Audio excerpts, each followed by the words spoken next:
What's up guys, it's DarkArmedDuelist and today doing a Stardust Dragon Assault Mode deck profile. So I'm really excited to do this one for you guys because this deck is an extremely powerful deck based on one of the coolest mechanics in the game, the Assault Mode monsters. So without further ado, don't forget to like, comment, subscribe, hit the bell there so you can become part of the notification squad, and definitely check out the Patreon in the description below for all those awesome rewards. Like getting your name description in every single video, getting assigned cards in the mail, and even getting to request a deck profile every single month you're a patron. So without further ado, let's get straight on into this. So first off, we're playing 2 copies of Stardust Dragon Assault Mode. This card is an amazing boss monster. It's actually super easy to summon out to your side of the field by using Assault Mode Activate on your Stardust Dragon. This card is a walking negate for monster spells and traps, and you can also tribute this card to be able to negate those cards, which is an amazing ability, but it does bring itself back to your side of the field during the end phase.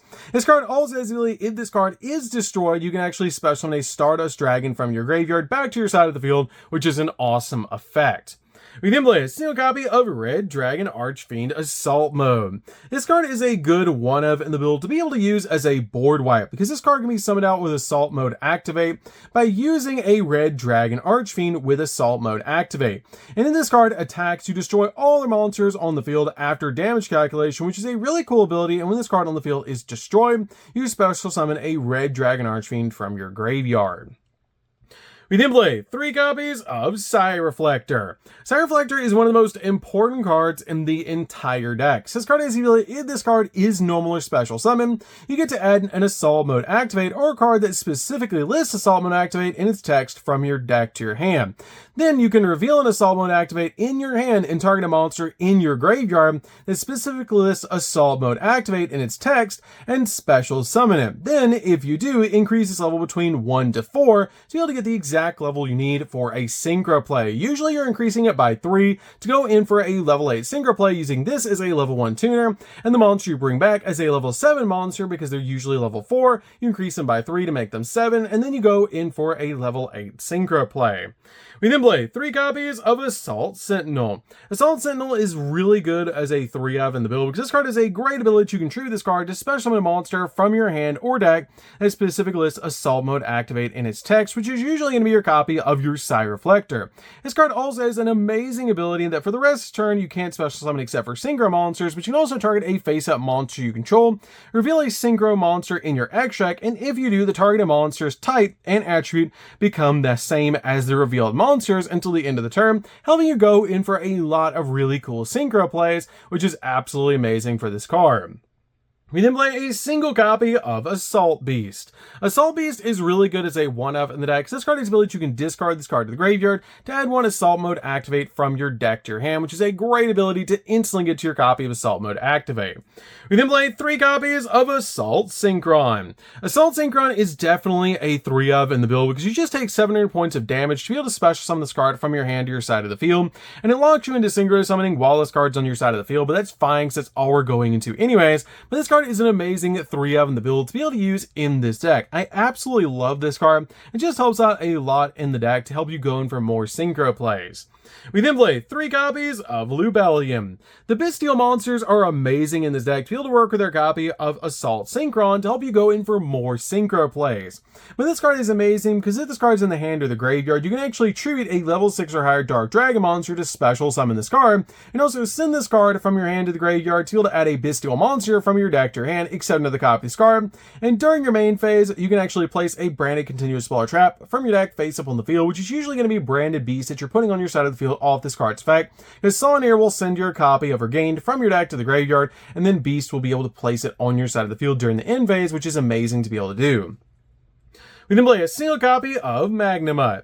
Magnemite is amazing, and all of your level 6 Bestial monsters actually share a common effect that you can target a light or dark monster in either graveyard and banish it. If you do, special summon this card in your hand, and it's a quick effect if your opponent controls a monster. And if this card is special summon, you can actually activate this effect, which is super unique to this card, that during the end phase of this turn, you get to add a dragon monster from your deck or graveyard to your hand, which is a really cool effect to be able to get the exact card you need. We then play a single copy of Druid's Worm. Druid's Worm is just really good at spot removing cards off the field. Play a single copy of Saunier. Saunier is really good because if this card touches the graveyard, it lets you send your copy of your game to the graveyard, which is amazing.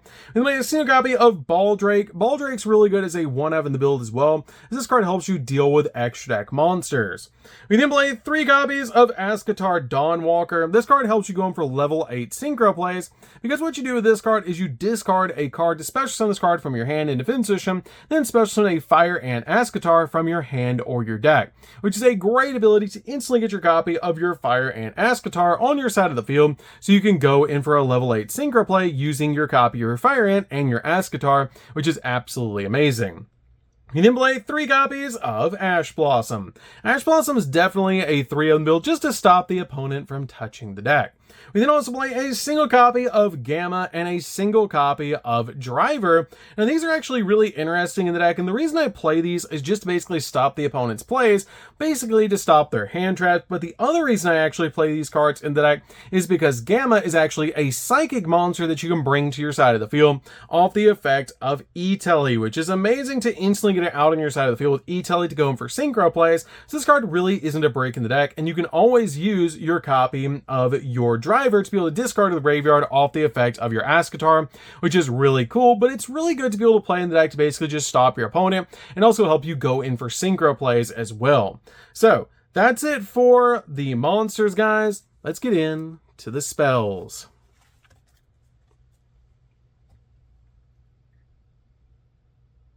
So for the spells, we're going to start with a single copy of Branded Regained.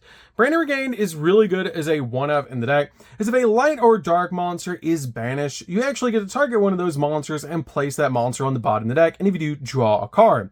Also, if your opponent, once per turn, if your opponent normally special summons a monster, you can target a bestial monster in your graveyard and special summon it back to your side of the field, which is going to help you swarm the field with your bestial monsters, so you can basically go in for more synchro plays.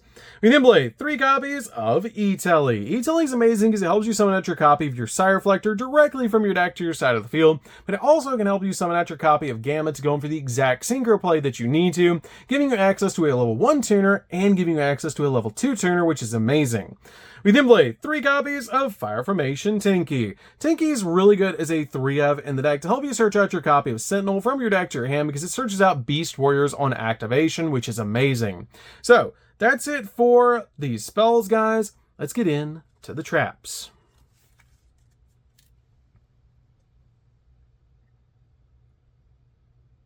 So for the traps, we're going to start with a single copy of Branded Beast. Branded Beast is really good in the deck as a 1-of to be able to use this card to pop cards on the field, as once per turn during the main phase, if you control a bestial monster, you can treat a dragon monster and then target a card your opponent controls and destroy it. And also during the end phase, you can actually place a branded continuous spell or trap from your graveyard on your side of the field, which is going to be your copy of Regained. We then play 3 copies of Assault Mode Activate. Assault Mode Activate is great because it lets you tribute a synchro monster to summon out an Assault Mode version of that synchro monster, essentially your copy of Stardust Dragon or your copy of Red Dragon Archfiend, to summon out their Assault Mode versions directly from the deck, which is amazing to instantly get them out on your side of the field. But I really like playing this card at 3 in the build to basically maximize the amount of Assault Modes I'm going to be able to go into. So that's it for the main deck, guys. Let's get in to the extra deck. So for the extra deck, guys, we're going to start off with Stardust Dragon. Stardust Dragon is an extremely nostalgic card, and a card we're going to be summoning out all the time in this deck to basically go in for our Assault Mode version of this card. We then play a single copy of Excel Synchro Stardust Dragon. This card is great to help us synchro climb, but also helps us get a copy of Stardust Dragon out on our side of the field, as if this card is synchro summon, you can special summon a level 2 or lower tuner monster from your graveyard, and during the main phase, quick effect, you can tribute this card to special summon a Stardust Dragon from your extract, and it is treated as a synchro summon. Then immediately spec resolves, you actually get to synchro summon using monsters that you control as material, which is an amazing ability to be able to instantly go in for a synchro play. And then play a single copy of Psychic End Punisher. Psychic End Punisher just comes out absolutely massive and goes in for game. This card is an awesome boss monster to be able to make. 1 copy of Dispatter. This card is a walking gate and awesome to be able to make in this build, especially with the bestial monsters we're playing. Then play a single single copy of Chaos Angel. Chaos Angel is insane to be able to make. This card spell removes cards off the field, and depending on what you use to make this card between light and dark, depends on the effects that it gets, and you don't even have to use a turn to make this card. You'll make a single copy of the Sword Soul Supreme Sovereign. This card basically gains attack points for every banished card times 100, and also makes the opponent's monsters go down by 100 attack and defense for each banished card, which is a really cool ability. Also, if any card becomes banished, you actually get to banish a card both from your opponent's field and their graveyard, which is a really cool ability. And play a single copy of the Virtual World QB. This card is just an awesome floodgate that any card sent from the field to the graveyard is banished instead, which can really mess up a lot of players' game plans. And play a single copy of Hot Red Dragon Archfiend Abyss. Abyss is a walking negate in the deck and very easy to make in the build, as you can basically change your copy of Sentinel into a Dark Dragon, which is amazing to help you go in for your synchro plays, because you step into your copy of your Scarred Dragon Archfiend first, and then you use your copy of your Sire Reflector plus this card to step into your copy of Abyss, which is really cool, which will also let you summon out a copy of Red Dragon Archfiend off the effect of your Scarred Dragon Archfiend, which is amazing to be able to do. I love that about this card, and it's just really cool to be able to play this package in the deck. And then a single copy of Draco Berserker. Draco Berserker is just a really good option because it banishes cards and it's just an amazing boss monster to be able to swing in for game. And play a single copy of Omega to get rid of cards out of our opponent's hand. One copy of Black Rose Dragon, which I wish had an assault mode version. Maybe one day we'll actually get an assault mode version of this card. It'd be really cool to see. And this card is just a great board wipe for this deck. And then finally a single copy of F.A. Dawn Dragster. F.A. Dawn Dragster is great in the build as one because it's a spell trap negate. So that's it for the deck, guys. I hope you enjoyed. Definitely comment down below which boss monster you would actually like to see turned into an assault mode monster. I would actually love to see Black Rose Dragon or any of the other Signer Dragons turned into assault mode versions, which would be really cool to be able to see, especially Black Rose Dragon with armor. So that's going to do it for this one, guys. Don't forget to like, comment, subscribe. Definitely tell me what you think of this deck down in the comments down below. And if you guys have never tried an assault mode version of a deck, you should definitely give this deck a try. And we'll see you guys in the next video. See you later, guys.